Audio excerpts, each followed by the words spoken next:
Welcome to the STARS program, seniors taking active roles in society. And now, here's your host, ANITA FINLEY. We heard Barbara Greenleaf before. She wrote this book called This Old Body and 99 Other Reasons to Laugh at Life. And we have her calling in again, and she's certainly having a lot of fun. And, you know, I have to tell you, and I'm trying to remember, you're up in New England, aren't you? Oh, no, you're California. You're in California. Santa Barbara, California. Santa Barbara, right. California. That's right. That's why we couldn't have you call so early. So, Barbara, I said off the air, because her books and everything she says and does, they are so funny. So I thought that Saturday Night Live would be the next place for her. And so you commented you're waiting, right? I'm still waiting, but I have my phone open. Yeah. So do you make up all this fun, or it just comes to you? I mean, is it just, were you always like this as a kid? No. Oh. I mean, I'm serious, Anita, and I'm still doing serious, research and writing. Right. But I guess there was something about getting older that tickled my funny bone. So it just kind of came to me. And the book is a work of fiction, but as they say before all the movies, based on a true story. Right. So, yeah. But so it seems like yeah. jokes are being made all the time about older people. I'd like to make jokes about younger people. I'm with you. I know. Well, that's why I had that one story, Christmas at the Kids, Right. what it was like going to visit my children with their two huge Great Danes and this little yapper designer dog. And Right. the dogs just wanted to sleep with me, and I was all covered in dog hair, so they thought I was also a Great Dane. I mean, really. Yeah. Yeah, but you're right. But now, and funny, I was just on a press trip, and they were talking, these were young people, older people, it's a mixed bag, but they now talk to me about millennials. Is it Millennial X? Now it's the children of the millennials. And Gen X. Oh, Gen no. Z is the one Is it Gen born Z? after, yes. They're born after 1996. Oh, my Gen goodness. Z. Gen Z. Yeah, I know So, you need a dictionary. I know, but what they talked about, and they're so much into this social media, and I tried to put them on, I tried to learn from them, because I don't get it. But a lot of the stuff is very funny when you sit in a car with some 4 or 6 people and they're talking. I just laughed so much, but it wasn't about older people. It's about young people. I know. They're glued to their different devices. And in fact, they've had some retreats where people have to throw their cell phones into a basket. And some young people couldn't Right. do it. Right. They had Really? to leave the retreat. Oh, my yeah, heavens. because they're just that's the umbilical cord. Right. And That's good. That's a good one. See, yeah. you're always with that. So let's talk, though, about the older adults, because that's what your book is about. You know about it. Now, if you lived in one of these, and maybe you do out in California, you lived in one of these retirement communities here in South Florida, there are a lot of funny things that happen there. You know that. I do. Yes, my parents lived in the Fort Lauderdale area for many years, so I'm familiar with South Florida. And before that, my grandparents used to go down all winter. Okay. So Florida's been part of my life since I was a child. So you understand when I'm talking about that. I mean, it is, they all laugh. They make such funny jokes out. And, I find that older women even are very loose. I'm sorry, that is the word. They're loose about the way they talk, about what they say, about things that they do. And it's amazing. Yes, well, I think that everyone gets to a point where they say, what the heck, and they're just going to let it rip. Right. They want to be more authentic, Anita. That's my sense. Right. And I like that. It's more, people keeping it real. Well, in your book, though, there's a lot of argumentative discussions.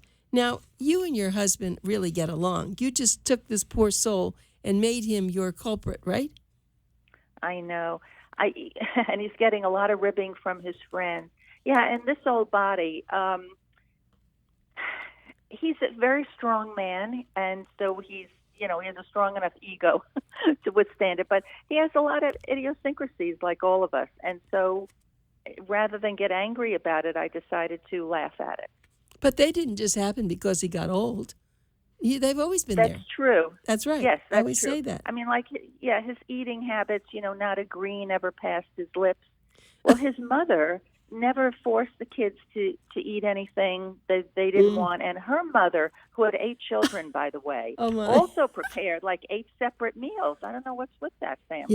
Isn't My that... family, it was the food was put in front of you, take it or leave it. See, that's so interesting because I have an ill dog. He's so wonderful, but he's not doing well.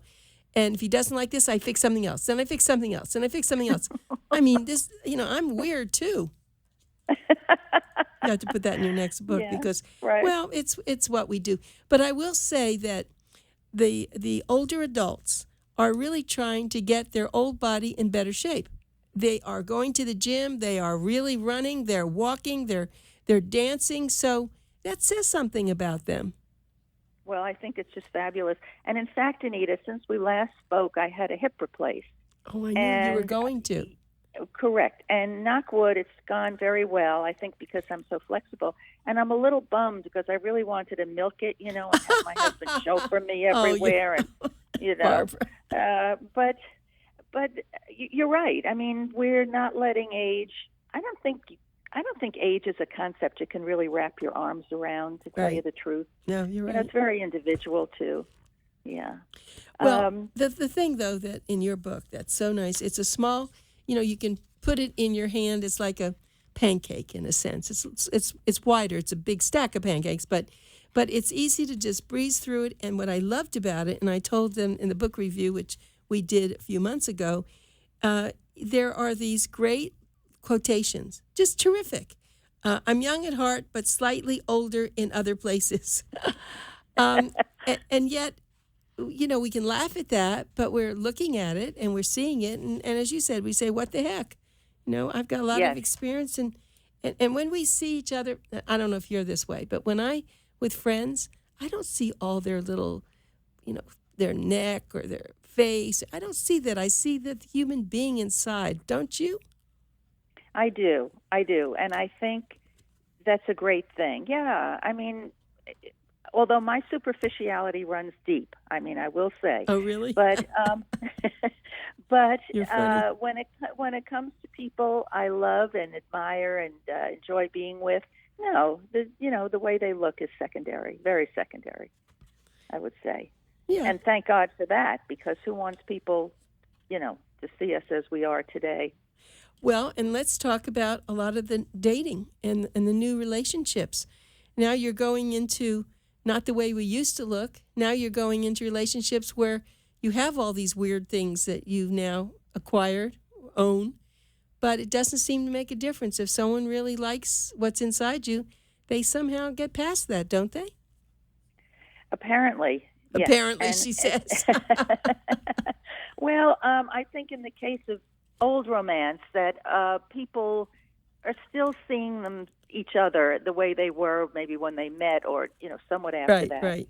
But today, well, of course, men and women seem to be looking for different things. And since we're on the subject of humor, women do really love a man with a sense of humor.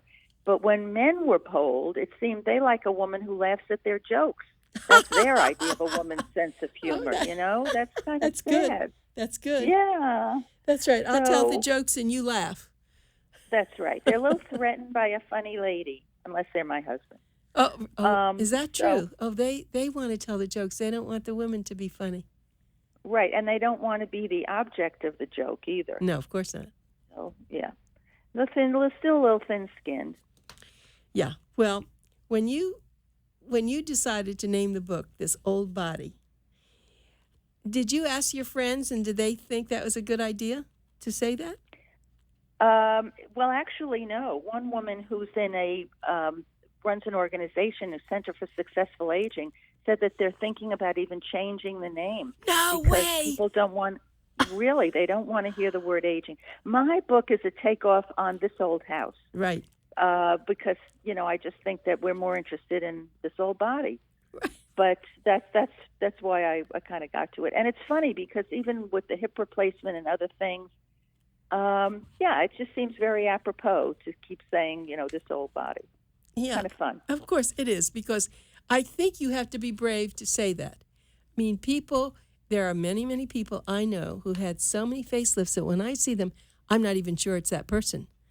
And that's sad. So they don't see this old body as I do. I see this old body. You know, you're going to exercise and you're going to have clean clothes and have makeup and all, but it is what it is. But stopping there, I wanted to ask you a question. Has this come up into any of your research when people are looking for someone who online that they lie about their age? Of course. Of course, she says. Oh, goes without saying, because there's so much ageism, you know. And in fact, I may have mentioned this to you, Anita, I write for different boomer publications, and I have to keep making myself younger in a way to fit in, and I keep lying about my age. Really? So I don't know what. Yeah. So and I keep forgetting. So my age keeps changing. My kid's age keeps changing. So if they ever put them together, it'll really look weird. Gosh, that's why people always say, "So where did you go to high school and when did you graduate?" And I just tell them, not thinking, and I don't care what my age is, but you're absolutely right. Because, see, that's interesting. You are so smart and so clever, yet if you had to go out and get a job, the first thing they're going to see is your age and not even know you. Just pass, right? Correct. That's right. That is funny. And, you know, also there are many assumptions. I actually was the oldest living person with a full-time job. I just retired 2 years ago. And when I was taken on for this new job, they had something called onboarding, which I referred to as waterboarding. It was horrible. You had to learn all this technology. And they had made up their mind because I was of a certain age that I would, you know, couldn't get it. And it wasn't that. I was just never technologically oriented, even as a 20-year-old. So, you know, people have assumptions about you and your age. But it shouldn't, I'm with you. It shouldn't let it stop you, but just be aware of it. Right. You know, you have to deal with it. And I didn't notice in your book, maybe I passed it, we now see on television, well, we do with the male, but the female with the feminine pads and the, you know, leakage and all. Yes. Did you do something on that? Did I miss it? No, but I did a piece called Beautiful at Any Age, and how magazines, for example, tend to ignore the older woman, thinking that we're all wearing Depends, which go with everything. Oh, yeah. So we don't have to shop anymore, right, you know. Right. Yeah, but actually, so the older women, the only ones who are even reading magazines anymore, because the younger ones have gone into the blogosphere and they're not coming out. Yes. So, yes. you know. Yeah, that's true. But for those of us, you know, who are up there, I see myself in pictures of what I look like, and I like that. And now I look at myself, but I really don't see myself anymore. Isn't that funny? I don't really see myself unless I'm doing things that are really centered. I'm just with people, and I don't worry about that. I know. Yeah, there's too much emphasis anyway on how we look. And I'm finding, too, that you can move into another area in which you're like the elder statesman, and the younger people, if they are old souls or they have any savvy, they're keen to learn from us, you know. Yes. And I like that. I like being a mentor to younger people. Yes, I've had that now happen too. With my grandson has a wonderful young wife, and she's a person with yoga and all, and she just can't get over me that I'm publishing this and I'm doing that, and oh my, I want to be like you when I get older. And so I guess that's funny, isn't it? Because she's so gorgeous. I think it's great. Yeah, it is. Okay, so now let's just get into your book a little bit, because I want to tell everybody again, I'm talking to Roberta Greenleaf, and she's the author of a book called This Old Body and 99 Other Reasons to Laugh at Life. When I picked this book up, I did it first because it's an unusual name and there's a cute picture of Barbara on the front. But once you get into it, it is perfect. It's a perfect gift. If you're looking for gifts now, it's going to be the holiday season before you know it. This is the kind of gift you want to give to someone. I don't think you need to give it to a young person, but give it to your friends who are over 50. They'll appreciate it, right? Yeah. Yes, and people are buying multiples for just that reason. Exactly. And they love that you're sharing with their friends, because then they can laugh together. And the other funny thing is, Anita, that people are reading it to the women seem to be reading it aloud to their husbands. I don't know why. I mean, I think the men can read, but anyway, yeah, there's a lot of that going on. Right. And it's very gratifying. Yes, it's going so nicely. Thanks in part to you, my dear. Oh, well, I'm glad. But let me ask you this. So do you make a lot of speeches? It sounds like you do. They bring you into their clubs? Yes, I'm starting to do a lot of talking, and I'm also making the correspondence between humor and health, because there's so much good research today that shows that people who laugh more are healthier. And we know that, yes, that stress really makes your whole system much weaker, and that, going back to Norman Cousins in the 70s when he wrote about how laughter is the best medicine, I don't know if it's the best medicine, but it's a great complement to whatever else you're doing for yourself. Yes, and you can learn how to laugh, by the way. There are now yoga laughter clubs. Oh, come on. I didn't. No, wait a minute. People don't know how to laugh? Well, they have to cultivate it. You and I don't. No. we have the funny bone. But if it doesn't come naturally, believe it or not, you can learn, and it can still be effective in making you happier and healthier. How do you learn to laugh? You role play, you tell jokes, you watch funny things. There's a whole bunch of stuff you can do to cultivate your sense of humor. Well, that's a new one for me. So that's who would have known? Yeah, who would have known that? But there are people that are very dour, and you can't get them to laugh at anything. And I don't know if anyone can help them, but that's okay. This is a good book for generally, let's say, average people who will laugh. They just have to have something that's funny.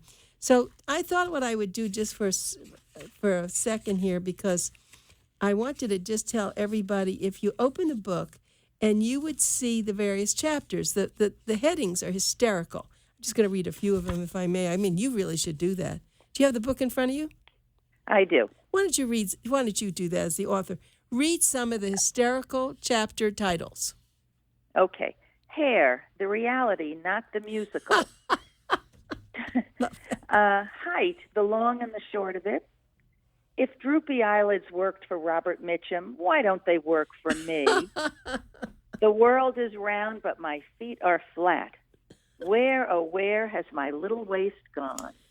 Let's see. And we have cuddling between the coots, and a married man walks into a clothing store. Oh, that's just the title. That's just the title, everybody. That's the title, yeah. Valentine's Day, say it with brisket. Then about my husband's eating habits. If he didn't eat it when he was 5, he ain't going to eat it now. Right. Let's see.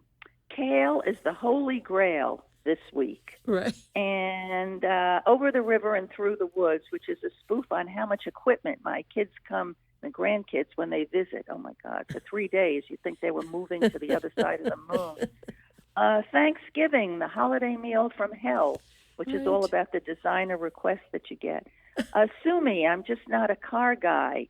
I mean, things like I don't know how to change the time in my car, so it's always, winter time, whether you want to or not. Right. Anyway, I got the middle seat blues, which is all about when you fly. Christmas at the Kids, which I just alluded to. So that's some of the representative titles. Right, and every one of them, though, when you get in there, I mean, are just the one that I loved, and I think I wrote about this in the book review, 5 Secrets of a Successful Marriage. And they were pretty funny. Well, yeah. So did your husband know when you wrote this that you were going to use him as your example? Oh, yes, he read every word. And He's such a good egg. He knew you needed. Yeah, but he knew you needed something. I mean, you had to use a person. Exactly. I mean, and you think about the female comedians of the past. Who was it who had Lyme? Edgar?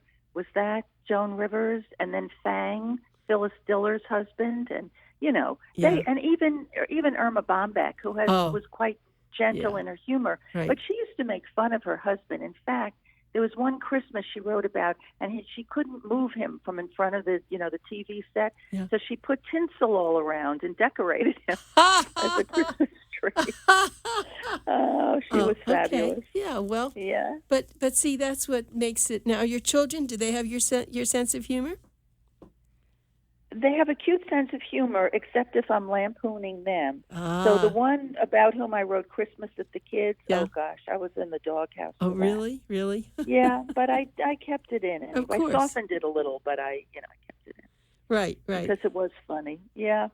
And So, it depends whose ox is being gored, Anita. That's always true, isn't it? So now, Barbara, and we did talk about this last time, that you're writing more. You're writing more books, and you love this. Yes, I am. Yes. Well, my blog, parentsofgrownoffspring.com, which I've been doing for 3 years, I'm going to be putting into 3 small books, and I hope they'll be helpful for people.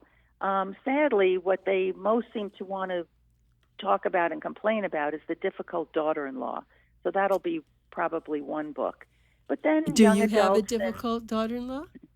Do I? I do not. Yeah, Thank no. God. I mean, that would be terrible. Anybody talks about their difficult daughter-in-law would not get very far. Well, You'll it's lose your sad. son. You lose your son, and sometimes you lose your grandchildren. Yes. It's very sad. Yes. And there's an estrangement epidemic in this country, and I'm not sure where it came from, but it's breaking a lot of older women's hearts and men. Yes. It's funny. I learned that when my mother, unfortunately, we were used to having family come in and come out. Everything was great. You didn't have to do anything special. People just loved one another. But she had a problem with her son's wife, and it did do just what you said. So when my son got married, everything's okay. I don't ask for anything. Right. And that's how you get there. Right. As one woman wrote, I keep my mouth shut and my wallet and my jewelry box open. Well, see, and that's how she interesting. I don't have to do that. They always give me things, but I just wanted more. I wanted different things, and they're very busy. And you have to understand, life is not the same as when we had a lot more leisure time. And at 6 o'clock, everyone sat down for a meal. That doesn't happen now. They're out running around. In fact, if you go out to restaurants at night, you'll see families with kids, young kids, at 10 o'clock at night. Yeah, it's different. Yeah. Very different. But that's why your book is good, because people can look at it, laugh at it, and say, gee, it's just not me. It's like other people do this, right? Yeah, I know. But, people like the shock of recognition that someone understands when their arms get flabby or they're not seeing too well, they're not hearing too well. And it's comforting to know you're not alone. And that you have many responses to this time of life. Right. And it can be rich and rewarding, and, you kind of need a strategy, I think. Yeah, well, I'm sure you have a lot of friends because you're an electrifying woman. You are smart. You have all this. I mean, when I keep looking at your book, I always think I missed something because I read it. I didn't read that, and I didn't read this, but But you're you do well. Did you have someone help you with the book, or this is just your profession and you can do it? Right. I know I did it all on my own. Yeah. I guess it's hubris. I think I don't want to substitute someone else's wisdom for mine, And I also, luckily, have been well educated. So I bring in different things, that aren't in the usual aging books of jokes about, I don't know, bathroom habits and right. They're kind of banal. But I, with credit to my education, is able to bring in some things like from the Greeks or the Romans or who knows what inventions. So I think it adds a little dimension. It makes it fun. People learn as they go along as well. Yes, you are very clever. And I just now read this. I mean, I just saw in the books that you wrote, and I didn't catch this before. America Fever? Yes. A it's story a history of American immigration. When did you write that? Right. That was my first book, Anita. I was very close to my grandparents from the old country, and was very influenced by that, and was even, in fact, in junior high writing about immigration. So when I was leaving the New York Times, I made that my first book, and it was really gratifying. We went to all the libraries in the country, actually. Fantastic. It was exciting. Must be breaking your heart today. Oh, dear. I know. Isn't this the saddest? Yeah, must be, especially since because I did also have, my family also came from Europe, and my grandparents, but assimilation we never even thought about. That's just your grandparents, right? That's the way it goes, and you bring in other people. So it's very hard. But that was your first book, and so that is everywhere. So that was a serious book, wasn't it? Oh, they were all serious. This is my first book and only book of humor. Oh, no, so Help, a handbook for working mothers was not funny?